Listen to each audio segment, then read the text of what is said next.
আমি তো আগেই বলছি আমরা লটারির মাধ্যমে মাঠ প্রশাসনটাকে আবার ঢেলে সাজাবো, যে কিন্তু এইটা হলো ইলেকশনের শিডিউল ডিক্লেয়ার করার আগে।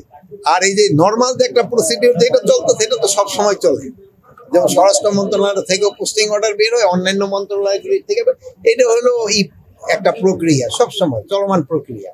নির্বাচন আগে ডেফিনেটলি এবার হয়তো আমরা 9 দিনের জন্য আইন শৃঙ্খলা বাহিনী মাঠে নামবে। ইলেকশনের আগে হয়তো 5 দিন, ইলেকশনের দিন একটা 6 দিন, আর পরে ইলেকশনের পরে 3 দিন।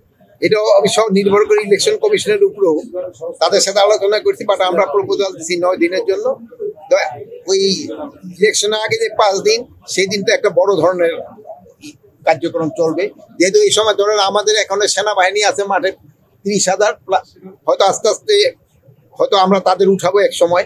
আর এরপরে ওই সময় আমরা প্রায় 1 লাখের মতো সেনাবাহিনী নেব, প্রায় 1,50,000-এর মতো আমাদের পুলিশ থাকবে, 35,000-এর মতো আমাদের বিজিবি থাকবে, প্রায় নেভি থাকবে প্রায় 5,000-এর মতো, কোস্টগার্ড থাকবে প্রায় 4,000-এর মতো, র্যাক থাকবে প্রায় 8,000-এর মতো, প্লাস আনসার থাকবে প্রায় 5.5 লাখ টাকার মতো।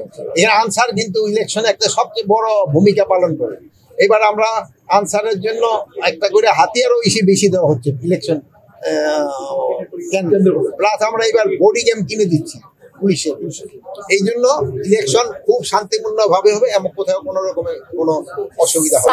পুলিশ প্রশাসন নিষ্ক্রিয় থাকে না, পুলিশ প্রশাসনও সক্রিয় থাকে।